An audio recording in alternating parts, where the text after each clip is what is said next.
Hello everyone, it's Mike Newman again from DieStat and Illinois Prep Harrier, and welcome to our latest installment of the Monday Morning Finish Line. Last week we had one whopper of a meet at Detweiler Park, the Richard Spring Invitational, well-run meet by Mike Sullivan and his staff at Peoria Notre Dame High School, and the performances were pretty good. They weren't pretty good. There was one great performance, and let's talk about that. Kaylee Flanagan of Lake Park. We talked about it last week with her running 16:27 for 3 miles on her home course, how compatible that was to Detweiler. Well, we found out on Saturday. She went out hard. She went out in about 2:28, 2:29 for the first 800. She already had a 4-second lead on, let's see, it was Madeline Perez of Glenbard West and Tess Wasowitz of Palatine. And then there was another gap where there were a couple more runners, and then the pack came after that. So she had put about 8 seconds on basically the pack in 1/2 mile, and she went from there. She led by about 5-6 seconds on Madeline Perez at the mile. Talking to Madeline's coach, Paul Haas, afterwards, he said that, running with Flanagan early on last week for Madeline didn't work, and it showed because Kaylee beat Madeline by about 21 seconds at Lake Park. So that strategy went out the window. She stayed back a little bit. They went into the triangle, and Kaylee said afterwards when I was talking to her that she was a little confused about the triangle. The triangle wasn't really marked well, and I walked it, and I think, I don't know, the marking, there were no real lines or anything like that. So she was afraid. She just wanted to get around the triangle and not get disqualified. That's what she said in the interview. We have that on Newman DieStat Illinois on YouTube if you want to go see the interview. When she came out of the triangle and she came towards the 2 mile, she kind of veered to the left as you make that little zigzag coming up to the straightaway for the 2 mile, and it looked like Perez was a lot closer. She was only 4 seconds behind at that point. It was a great race. 10:45 for Kaylee at that point. So at that point you're thinking, she has a shot at the record here. Last mile she took off, and Perez tried to stay with her, but with a half to go she found another gear, and she actually was kicking coming in, and her time was 16:20.3. Course record. Everybody thought, well, boy, Kayla Beatty of Woodstock 2 years ago set the record at the state meet, the 2A state meet, and everybody thought, well, that's going to be a tough record to get close to.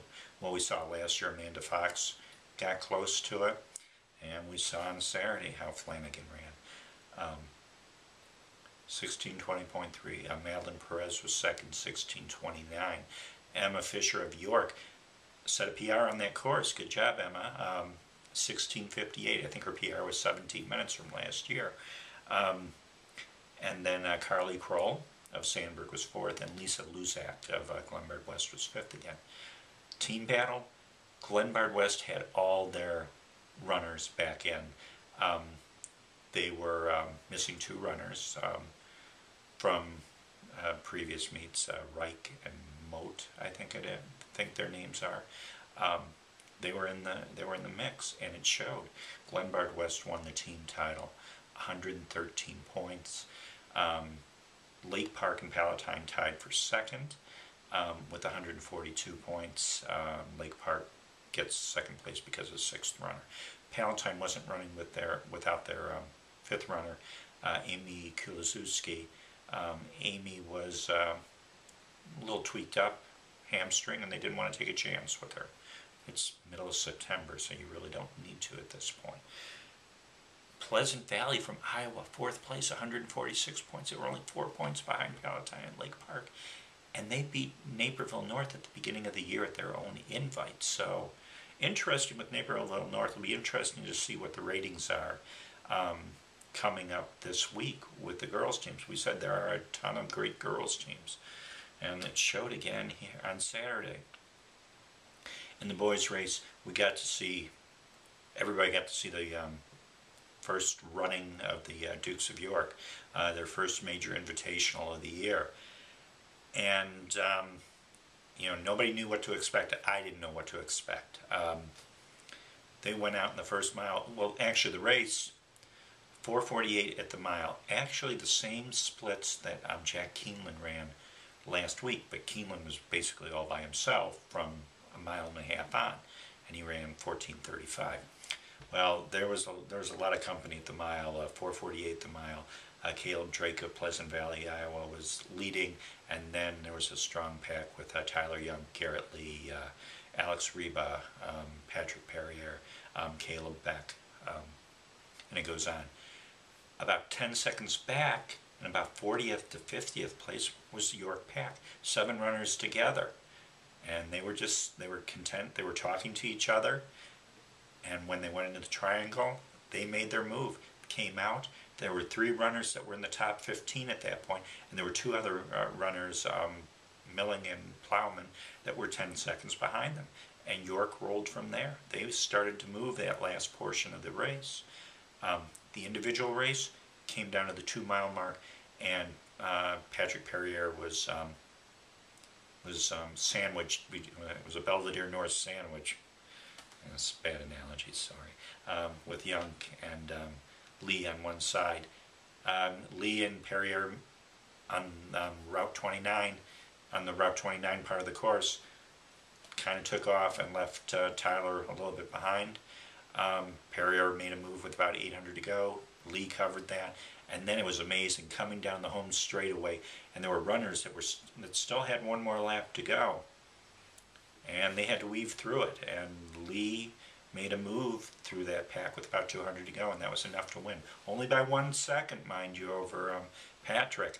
So I think we saw in the individual race, we saw one of the favorites for 2A in Garrett Lee, and one of the favorites in 3A, Patrick Perrier from O'Fallon.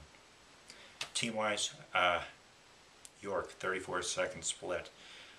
3 runners, 14:44, 14:44, 14:45. They look good. They didn't have Nathan Mraz, who York held out, and Milling was a little bit under the weather. But their pack of Alex Mimlitz, first major invite in about 2 years. He's been injured. It was nice to see Alex running nicely in that race. Chris May and junior Kyle Mattis. York looks pretty good. O'Fallon looks good too. Alex Reba didn't have a great race. Wasn't feeling that great. They had a tough week of workouts, and he hadn't really recovered from that. So he ended up 20th place. Perrier second. Dorian Gordon was 29th. Their split was, again, 86 seconds. But when you have somebody that's running 14:28 and you have that kind of a split, that's kind of nice. So O'Fallon looks pretty good. They were second with 172 points. Belvedere North third. They had a 56-second split on Ford. They moved the freshman Eric Young up. And then also, they had an 87-second split. And Palatine, they leave me speechless sometimes. Now Palatine ran a 34-second split, similar to York. Their first 2 guys were Zambrano and Brown, were 23rd and 24th. So, interesting. We saw some things. We know that York's rating should hold true for a little while. They run a big meet next weekend at Palatine. Let me see what my time is on this. We're doing pretty good. Other invites. Big invite at Elburn Woods, the Canelan Eddington Invitational. Big surprise. Individual. Well, not a big surprise, I would say, but kind of surprised a few people. Katie Adams from Marengo followed up with her great race last week at First to the Finish by running 17:53 on a tough Elburn Woods course and defeated defending 2/8 champ Sammy Stables by 12 seconds. Great run by Katie. Third was Victoria Clinton of Canelan. She was 2 seconds behind Staples, and Laura Van Liebergen of Jacobs was 4th, 18:09. So pretty close between 2 and 4 there. Team-wise, Jacobs, great 3:18. They may move up a little bit in the ratings. 73 points. Marengo has a good solid first 3. Their splits about 2 minutes and 48 seconds right now. They need to get that down a little bit. But their first 3 of Adams and Allie Sprague was 4th, I believe.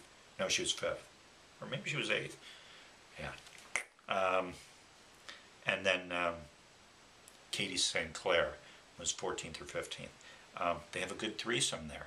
And they're going to be tough going down closer to state.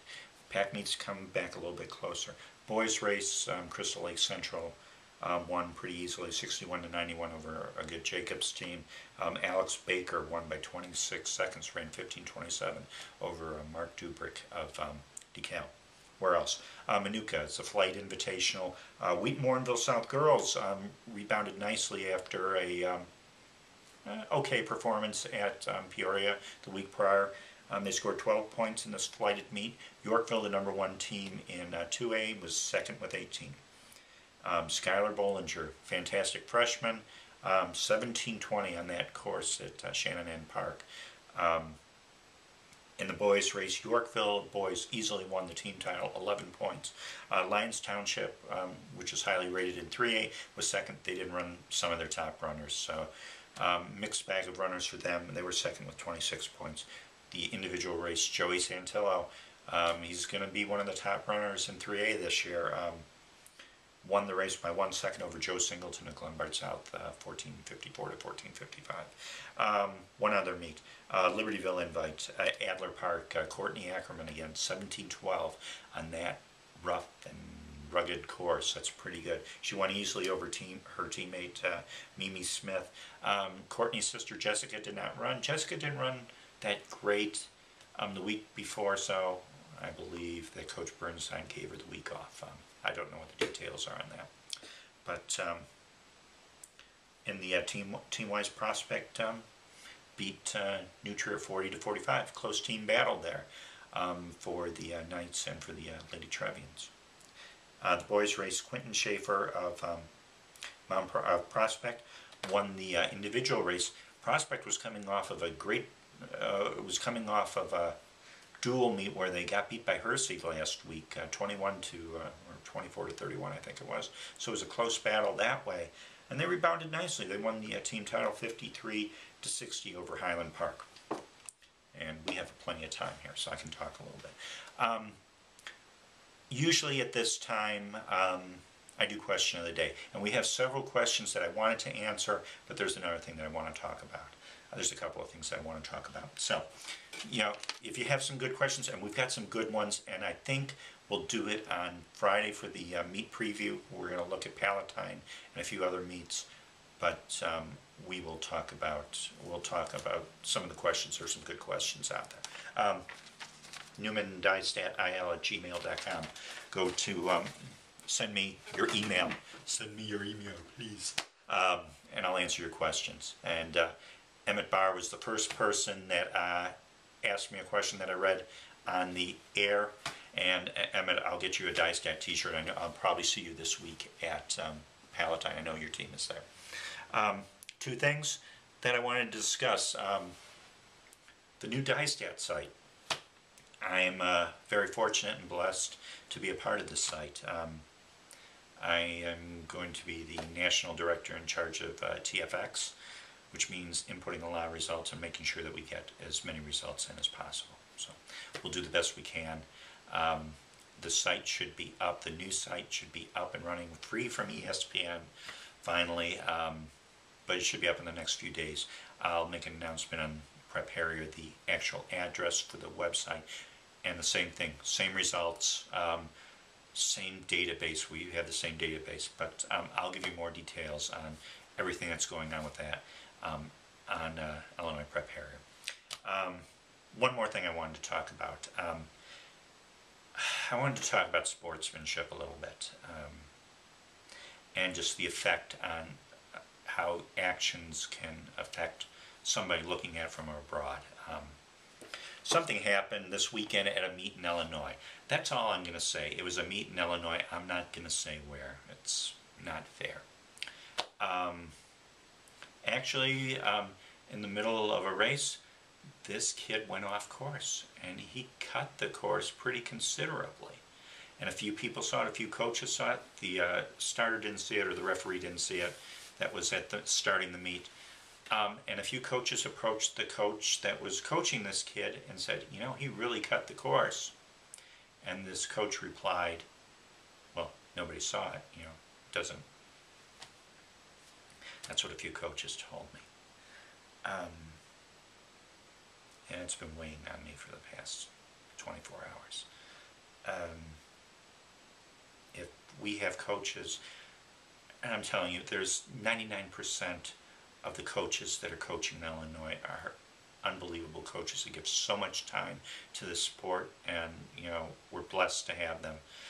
But there's the 1.5% that give the sport a black eye sometimes.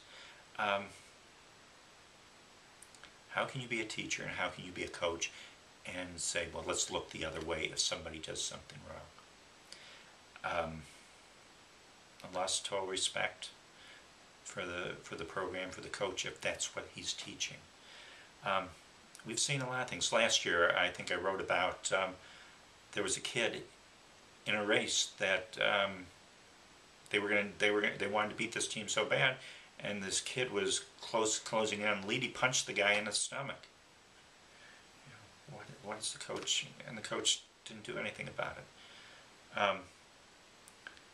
And we've seen so many great things.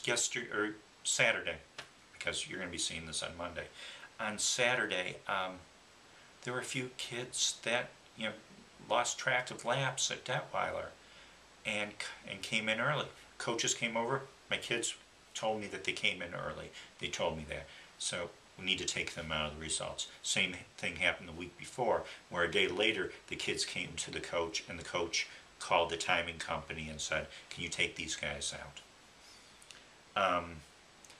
I've seen great sportsmanship where at the beginning of the year at the Yorkville Invite, there was a runner from Rosary High School that ran a half-mile back on the course to get medical attention because one of her fellow runners from another school was having trouble breathing.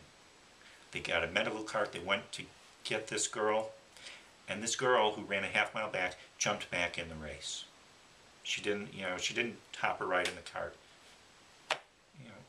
Just great, she's being taught the right things.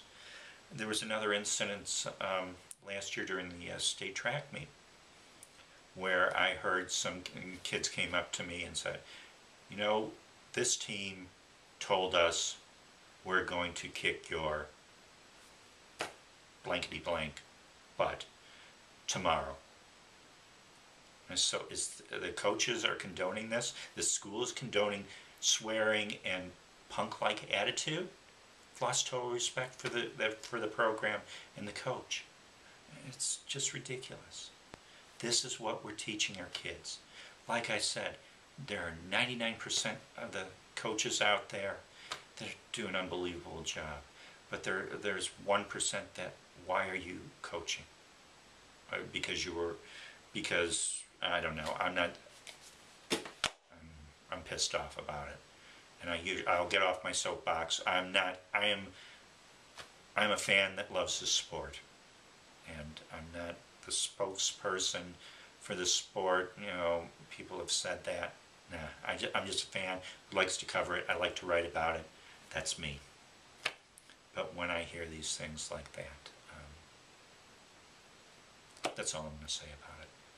So sorry to leave you on a down note like that, but let's see some great sportsmanship in the next week. I see so much guys from other teams hugging each other after the race, or girls hugging each other, congratulating. But every once in a while, you see these little things that can tug at your jaw a little bit. So, ratings will be coming out on Tuesday. We're going to have sectional ratings. The IHSA released their sectionals. Sites and everything, we'll have sectional ratings like we did last year. That'll come out on Tuesday as well. And we will be back on Friday with the weekend preview show. Talk about the Palatine Invite, several things that are happening with that, and we'll do question of the day also. So I'm sorry I ranted like that. I need to get that off my chest. It's been bugging me.